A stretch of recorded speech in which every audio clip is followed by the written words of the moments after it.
Assalamualaikum warahmatullahi wabarakatuh. Selamat pagi, siang, sore, dan malam. Jadi kali ini saya akan menjelaskan tentang apa itu VPN tunneling dan ya langsung saja ke videonya.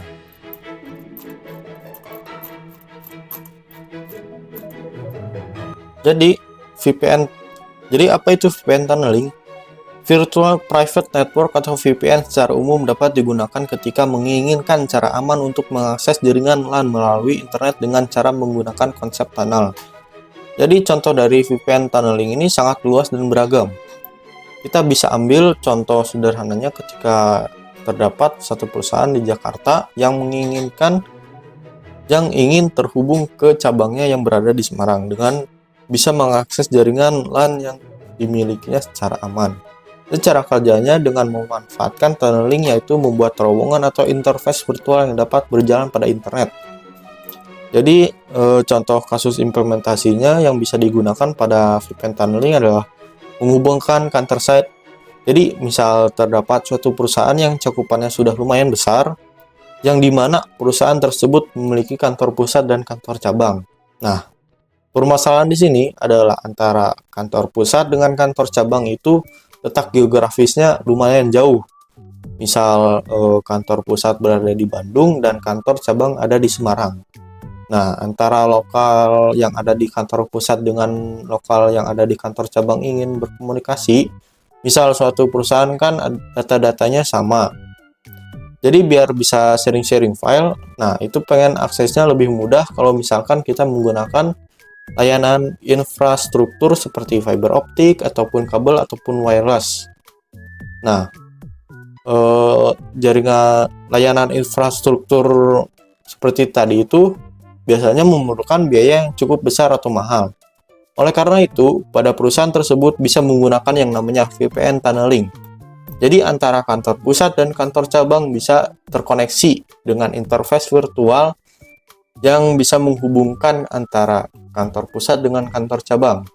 Syaratnya adalah antara kedua kantor tersebut menggunakan router mikrotik yang sama, kemudian kedua mikrotik tersebut terkoneksi dengan internet. Jadi yang selanjutnya, jenis-jenis VPN tunneling. LIP over IP, LIP atau Ethernet over IP, mengenkapsulasi frame Ethernet dalam paket IP. Ini memungkinkan jaringan Ethernet diperluas melalui jaringan IP. Lalu ada PPP, ada Point to Point Protocol, digunakan untuk membuat koneksi langsung antara dua node, menyediakan autentikasi, enkripsi, dan kompresi. Router OS ini mendukung berbagai tunnel PPP seperti PPOE, PPPoE, SSTP, L2TP, PPTP, dan lain-lain. Nah, yang LIP atau Ethernet over IP yang tadi itu adalah protokol pada mikrotik routers yang berfaedah untuk membangun sebuah network tunnel antar mikrotik router di atas sebuah koneksi TCP/IP. Jadi LIP ini merupakan protokol proprietary mikrotik support yang support terhitung di Linux namun wajib dikompil manual.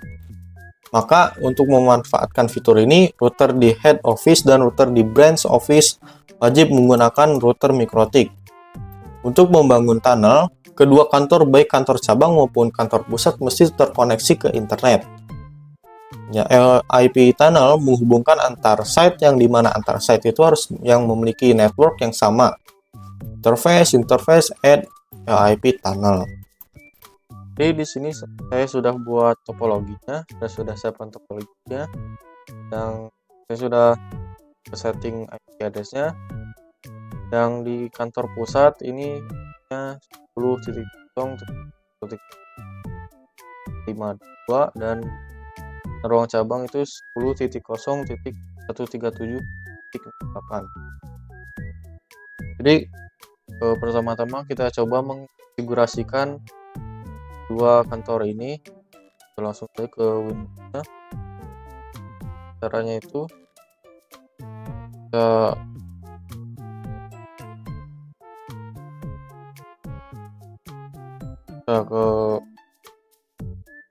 kita ganti dulu identitasnya supaya tidak pusing.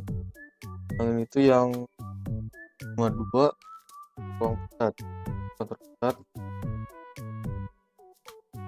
pusat. Lagi. Saya lupa ganti.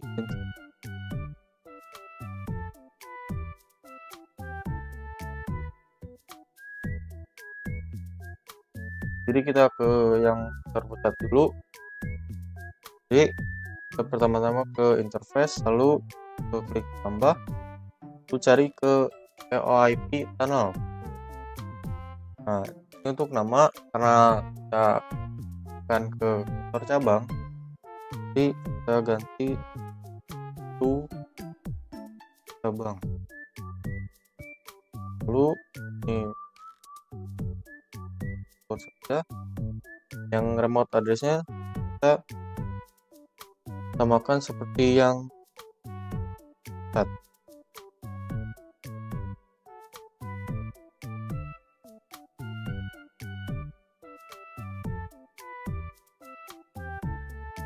Yang tunnel ID-nya itu bebas, ya, itu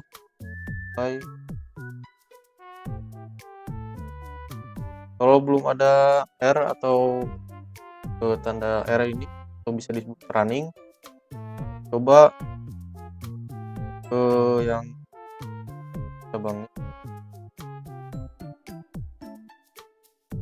terus interface, lalu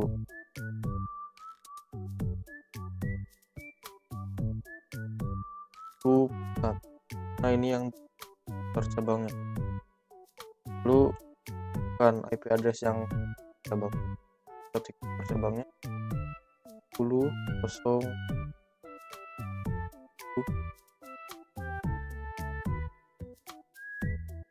terus klik.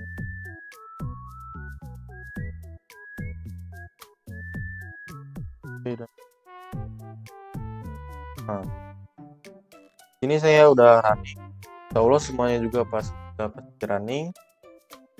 Setelah itu kita cek apakah kantor pusat dan kantor cabang itu bisa satu sama lain, bisa tersambung. Jadi kita coba nyambungkan, mengecek apakah tersambung atau tidak dari kantor cabang ke kantor pusat atau kantor pusat ke kantor cabang. Dengan cara ping, lalu masukkan IP address yang dari kantor pusat. Nah, kita di sini coba pingnya dari kantor cabang. Jadi kita masukkan IP yang terpusat. Jika mencobanya di kantor pusat, pakai IP address yang dari cabang.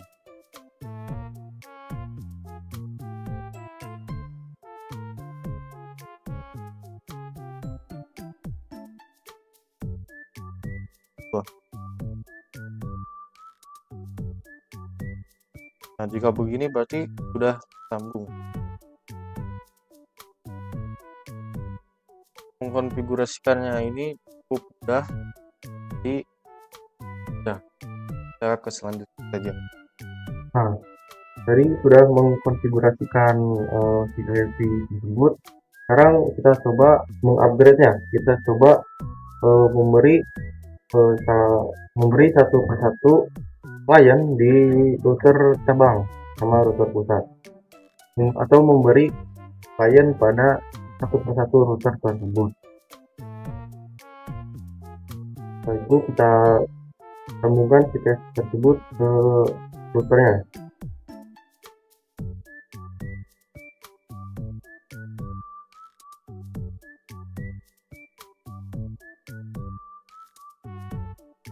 Dinyalakan, ini kan IP di PC-nya tidak ada, jadi kita tambahkannya dengan cara memusatkan router pusat menjadi memberi IP DHCP-nya ke router cabang dan kliennya.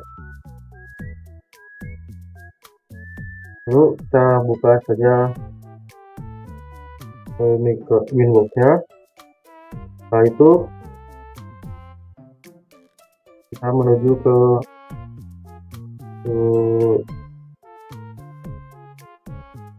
bridge, langsung bridge, kita bridge 1 play dan oke, lalu ke port, tambah ethernya ganti ke ether 2,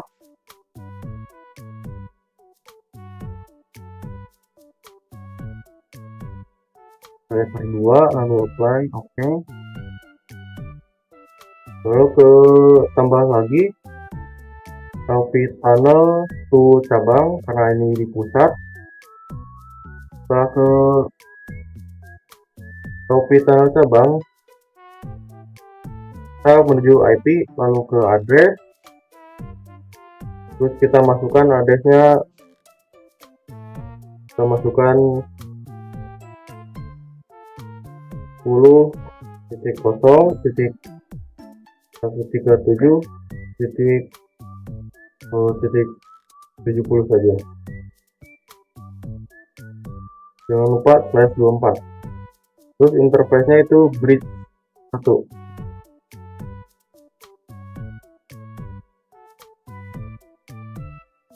Setelah itu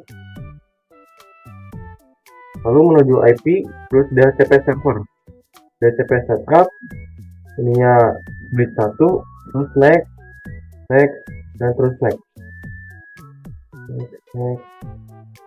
Nah, sudah begini, lanjut ke Winbox di router cabangnya.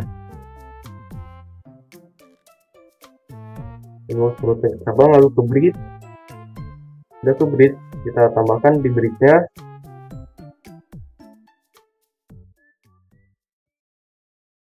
add bridge 1, apply, dan oke.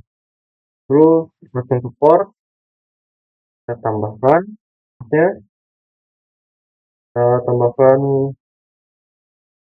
copy tunnel ke pusat, lalu play dan oke, ke ether, terus tambah lagi ether 2, play dan oke. Setelah itu kita ke VPC-nya, kita cek apakah sudah ada di HCP-nya atau tidak. Kita ke VPC 4. Setelah itu kita cek di VPC yang ketiganya, klien kesatunya, kita cek, coba show IP dulu. Nah, setelah saya show IP, kita coba IP DHCP.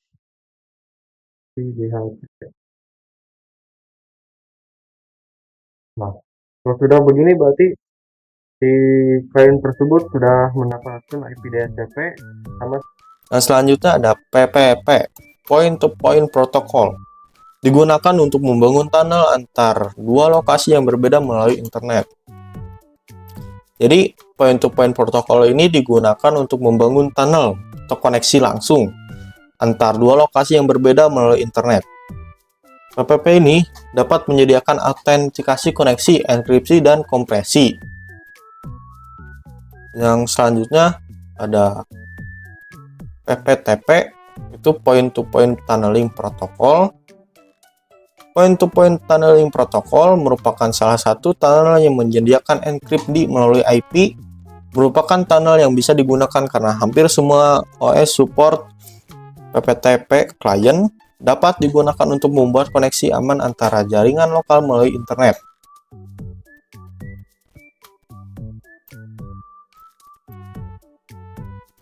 Jadi, PPTP ini atau Point to Point Tunneling Protocol merupakan salah satu tunnel yang menyediakan enkripsi melalui IP seperti yang tadi dan dapat digunakan untuk membuat koneksi aman antara jaringan lokal melalui internet. Dan router OS ini mendukung PPTP client dan PPTP server. PPTP ini menggunakan port TCP 1723 dan IP protokol 47 GRE atau Generic Routing Encapsulation, dan NAT helpers digunakan untuk mendukung PPTP di jaringan NAT. Jadi untuk PPTP bekerja layaknya klien dan server.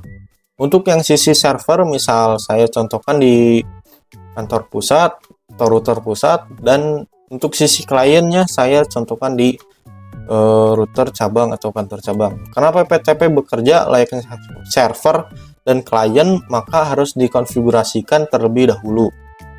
Untuk IP atau untuk interface yang mengarah ke kliennya dengan IP address, dan untuk Ether 2 di router pusat harus diisi IP address yang nantinya akan menjadi gateway untuk VPC 1, dan juga kita perlukan konfigurasi IP address pada Ether 2 di router cabang yang nantinya akan dijadikan gateway untuk VPC 2. Yang selanjutnya ada L2TP atau L2TP, yang artinya Layer 2 Tunneling Protocol. Salah satu service VPN yang terdapat di MikroTik adalah L2TP atau Layer 2 Tunneling Protocol, di mana L2TP merupakan pengembangan dari PPTP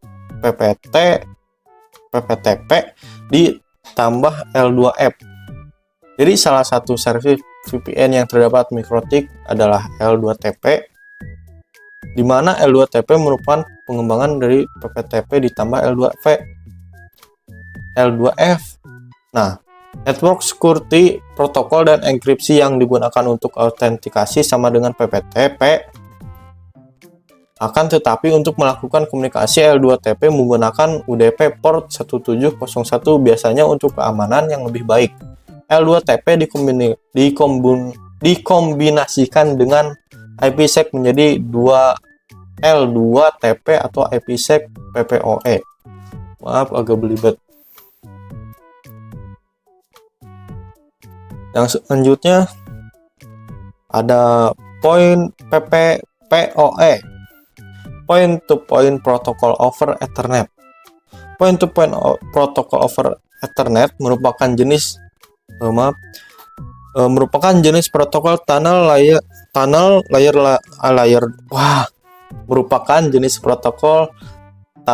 2 yang digunakan untuk mengontrol akses jaringan. Jadi salah satu jenis protokol tunnel yang banyak digunakan di ISP ini karena dapat dengan mudah melakukan manajemen banyak klien tanpa menggunakan IP publik. Jadi PPPoE ini banyak digunakan di ISP karena dapat dengan mudah melakukan manajemen banyak klien tanpa menggunakan IP publik. Terus PPOE ini memberikan autentikasi, enkripsi, dan kompresi.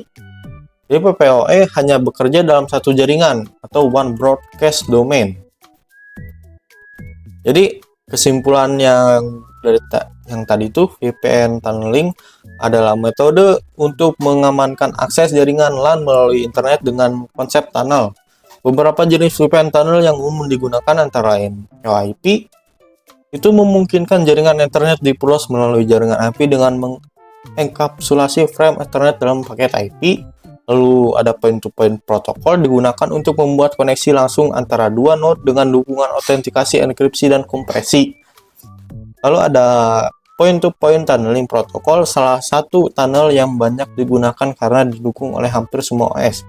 Menyediakan enkripsi melalui IP koneksi aman antar jaringan lokal. Ada L2TP atau Layer 2 Tunneling Protocol, pengembangan dari PPTP dengan tambahan L2F yang juga merupakan layanan VPN di MikroTik. Lalu ada Point-to-Point Protocol over Ethernet, protokol tunnel Layer 2 yang digunakan untuk mengontrol akses jaringan. Jadi setiap jenis VPN tunneling memiliki keunggulan dan fungsi spesifik tergantung pada kebutuhan jaringan yang ingin dibangun. Jadi segitu saja penjelasan dan materi dari saya. Maaf jika ada materi atau penjelasan yang salah atau praktek yang salah. Mohon dikoreksi di kolom komentar. Terima kasih. Kiss my homie goodnight. Kiss your homie.